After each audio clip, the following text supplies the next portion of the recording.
Hi, guys, and welcome. Today, I want to be speaking with you about toxic positivity. I'm also going to help you distinguish between what is toxic positivity, how you can avoid toxic positivity.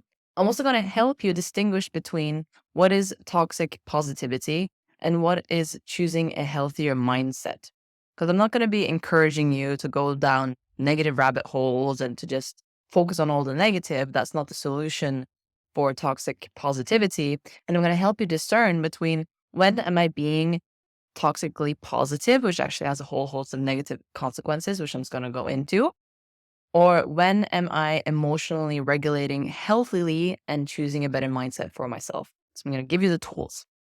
So, toxic positivity is the expectation of always being positive, always being happy, regardless of your emotional landscape, regardless of your actual state. It's a minimization, a denial, and a suppression of emotions, negative emotions, that can lead to a whole host of negative consequences. So it's important, of course, to have a positive mindset. But if you are chronically suppressing your emotions and avoiding what is actually going on within your emotional landscape, it will destroy you. And before we go into that, I also want to explain a little bit about how toxic positivity has been so prevalent in social media, also in some self development communities. And it's important that we face this and that we recognize that toxic positivity does not have a positive influence in our lives. So, for example, on social media, we see so much of just the good parts of people's lives. When they look the best, they feel the best, they're achieving the most.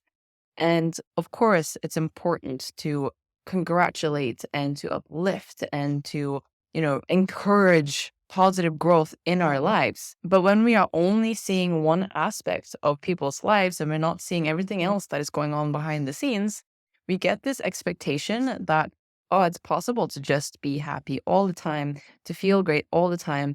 And if you are not feeling great and if you're not positive all the time, then there's something wrong with you. So, toxic positivity can lead to internalized shame. It can lead to internalized self judgment. It can lead to comparison where you always feel less than others.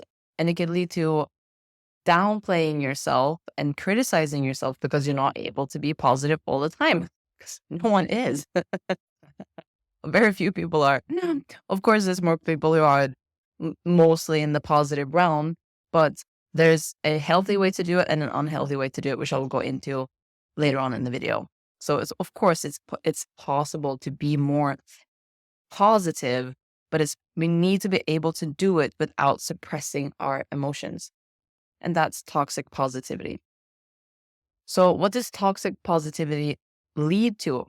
It leads to an invalidation of your genuine feelings. So, if you're experiencing grief, if you're experiencing heartbreak, if you're experiencing pain, emotional pain, frustration, all of these things that are very normal human feelings, you are then suppressing them. And this leads to a feeling of, you being inauthentic.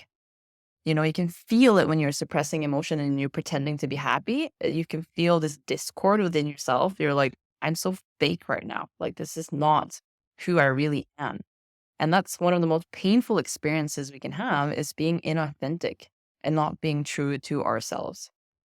And you've probably experienced before when maybe you've waited or you've suppressed an emotion for a bit, but then you've finally expressed it in a healthy way, hopefully, to someone or a friend or a partner, and you feel much better afterwards because your true, authentic self has been seen. Toxic positivity can also lead to depression and increased stress because when you're constantly pushing down the emotion, it's getting stuck in your body. So it doesn't actually go away. So when we suppress those emotions, they actually fester and grow because emotion is energy in motion. So when you're suppressing it, it's just going to fester and grow and grow and grow. So in the background, you will notice this buildup of stress, this buildup of anxiety. And you might be wondering, oh, why I'm choosing positive thoughts all the time, but you're just ignoring this big elephant in the room that is really needing your attention. Toxic positivity also leads to avoidance of problem solving. So if you are saying all the time that you're just fine, or you are dismissing anger, shame, grief, guilt, important emotions that needs to be addressed, then you are avoiding seeking the solutions to these feelings that need to be solved. So let's say that you're having difficult emotions in a relationship and you're not addressing that and you're pretending to be happy, then you're avoiding the possibility that maybe there's some therapy needed within your relationship. Or if you're really unhappy at work and you want, for example, more responsibility, or you want a raise, or you want something, you want some change, or maybe you're being mistreated at work and you're just pretending to choose positive thoughts, you're avoiding seeking a solution to an actual and real problem. So it will keep you stuck in this loop of just being okay when actually there's a lot of problems around you that need problem solving. And it's the solving of the problems that would make you feel actually genuinely good instead of just choosing to be positive. Because we get this false impression that, well, if I just choose positive thoughts all the time, all the problems will just go away. That's not true. It's the solving of the problems. It's the taking care of yourself and choosing solutions that your emotions are telling you that you need, that will actually make you feel genuinely positive. That will make you feel good. That will make you feel like, a relief. So that's a little hint of what I'm going to talk about later of how to choose a healthy mindset. So a healthy mindset is more important than toxic positivity. And of course, toxic positivity influences our relationship to such a huge degree because you're cutting off this huge part of yourself. And what creates intimacy and connection in relationships is being our true authentic selves and problem solving together. And you've probably experienced, like, if a friend of yours is going through a hard time and they're coming to you and, maybe they're crying and maybe they're being really vulnerable, or maybe they're having some anger and they just need you to be there for them and just hold them in their emotion, that actually builds a deeper connection in that relationship. And you've probably often felt a sense of gratitude and humbleness and honor that your friend came to you to show this vulnerable part of themselves to you. And this builds trust in a relationship. And trust in relationship is one of the biggest, core building blocks to build a healthy foundation in a relationship. So you've also probably been around people who have just been like, I'm just positive all the time. And you can feel this kind of like disconnect. Like, I see your facade, but there's something preventing me being able to feel this deep connection with you. And this doesn't mean that we always have to be, offloading our problems or talking about our negative issues all the time. It's only when they're really active. So I'm not promoting focusing on the negative. I'm not promoting focusing on all the bad emotions, but if they are there and they're active, it's important to address them. So in romantic relationships, if we are avoiding expressing our true authentic selves in a healthy way, that will create disconnect and you will feel disconnected from your partner because it's moving through challenges together in a healthy way that actually brings you closer together. You feel this sense of connectedness, like I am there for you and you are there for me because I will be willing to see all of who you are and support all of who you are. So it creates a sense of safety and trust and intimacy in relationships, which is really beautiful. So if you're just positive all the time, you're avoiding this beautiful experience that you can have with your intimate partners as well. And also when it comes to health, I am not a doctor here and I'm not making any diagnoses, but when we suppress emotions, it's been scientifically proven over and over and over again that it leads to health issues. It can lead to a whole host of health issues. It can lead to pain and aches and back pain. It can lead to headaches. It can lead to lots of different health issues, inflammation, the list goes on, depending on the kind of emotions that you are suppressing. So according to Chinese medicine and many other holistic medicine practices, they know very well that suppressing of emotion is also stopping energy flow through your body. So you're stopping the processing of the emotion, so the emotion cannot be cleared through your body, and then it will get stuck in different areas in your body and turn into health issues. So it's really important that you allow emotion to pass through your body and to fully feel them and go into them. It can be easier said than done sometimes, but it's super, super important. So again, referring back to this toxic expectation from society to just be happy all the time, I'm really encouraging you to Feel all of your emotions, feel the happiness, feel the joy, look for the happiness and look for the joy. But if something happens that makes you feel sad and makes you feel like you need to set a boundary or you need to process something that's, sad in a relationship or sad in your work, move through it because it's on the other side of that emotion that you can find the solution. Just a couple more examples of why toxic positivity is so toxic, because I really want you to avoid putting on this facade of positivity all the time so that you can be more authentic in yourself, is that it can lead to escapism and unhealthy coping mechanisms. So if you're going out and you're trying to be positive all the time and you're putting on this facade, what happens to a lot of people is that it's when they come home or when they're alone that they can have to face their feelings. And if they're still in this loop of that, I shouldn't be feeling depressed, so I shouldn't be feeling unhappy, then they will use escapism mechanism and coping mechanisms. So this can be anything from porn to drugs to overeating to isolation to, the whole host of addictive behavioral patterns just to numb the feeling and avoid the feeling. So now we're going to go into discerning between toxic positivity and processing and emotionally regulating yourself and choosing a healthy mindset. So to avoid toxic positivity, I really encourage you to be brave to show your authentic self. So when you are feeling happy and you are feeling good, great, then that's your authentic self. But if you're having a bad day, or if you're feeling a little grumpy, or if you're feeling a little, whatever, it doesn't even have to be anything bad. If you're talking to a dear friend and they ask you how you are, you can say, I'm having a little bit of a rough day today. And just that in and of itself, that first recognition of an emotion can actually be everything that you needed in order to feel okay with that feeling, in order for that feeling to dissipate. Because it's every time you shine light on something, the darkness goes away. So this doesn't mean like if you're feeling extremely depressed and you say one sentence to someone, I feel depressed, so the whole depression would just go away. But the load would go off because you will notice that it's okay to feel this feeling. It's okay to express this feeling. And it's okay to be seen for who I am and what my emotions are. And that is a feeling of recognition that is really important. So step number 1 is to be your authentic self. Obviously, if there's something insignificant, you don't have to tell the whole world about your problems all the time. But if there's something that's genuinely bothering you, there is no problem in showing that you're going through something. And if anything, it shows others that you're human, that shows others that you're relatable, it shows others that you're someone that, you can talk to about stuff because you're also going through your own human experience. So when I was talking about toxic positivity in social media, I was guilty of that in the past where I just showed the positive things. I just showed all the positive manifestation.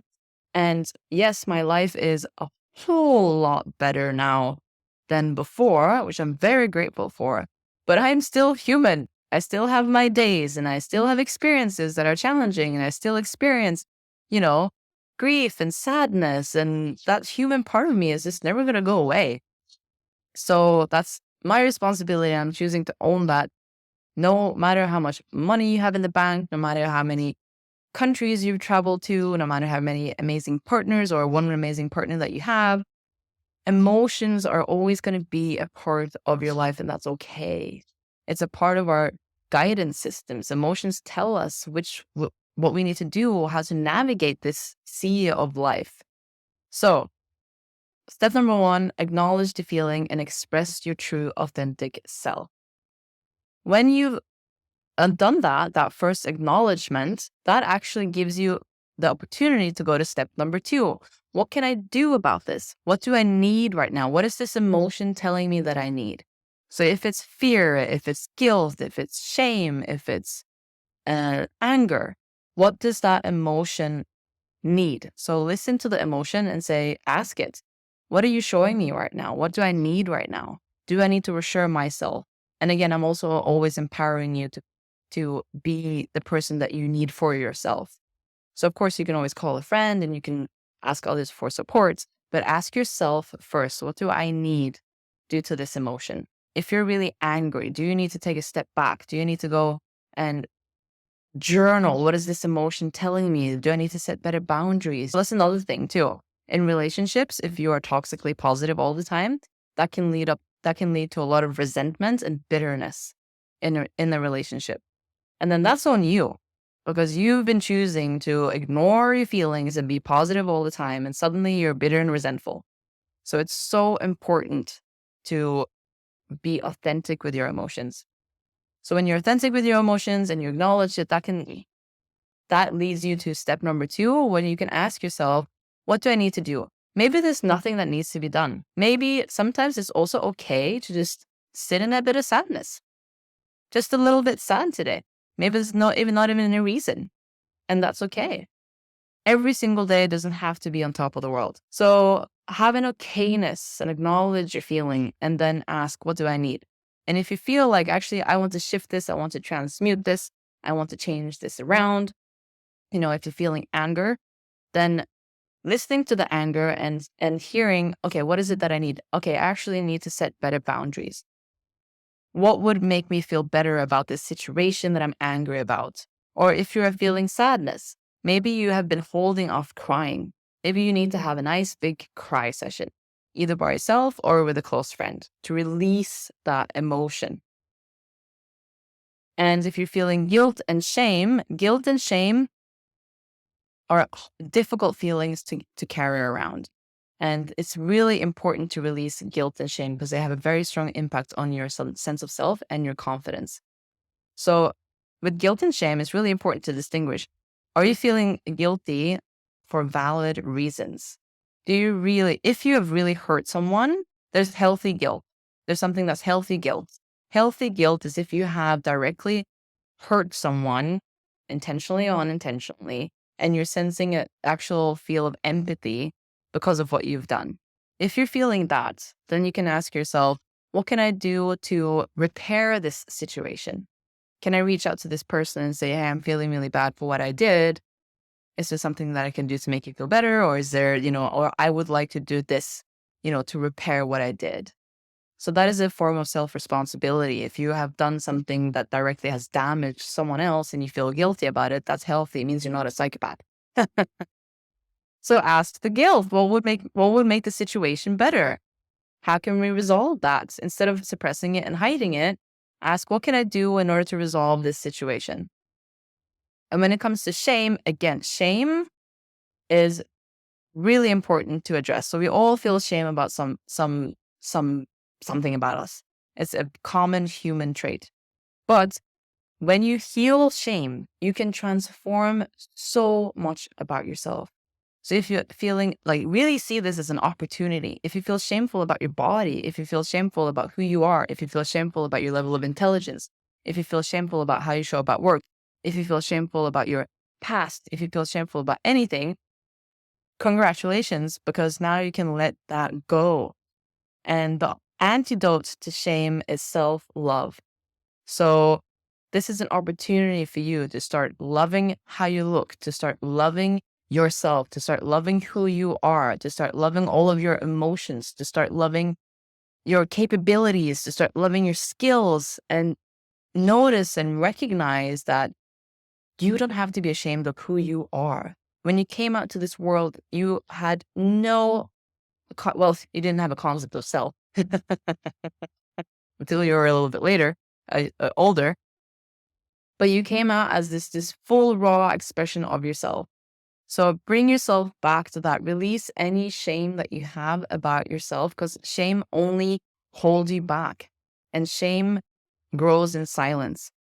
So you can also find other people who might be ashamed of the same things. If you have an eating disorder, join an eating disorder group, because most people who have eating disorders, they are shameful about having eating disorders and they hide it. If you have weight issues and you're ashamed about your body, start to read books about how you can heal your body image issues and find other people who have the same problems. Then you begin this journey, and whatever issue you have, if you have anger problems, admit to yourself, I have anger problems. If you have addiction problems, admit to yourself that you have addiction problems.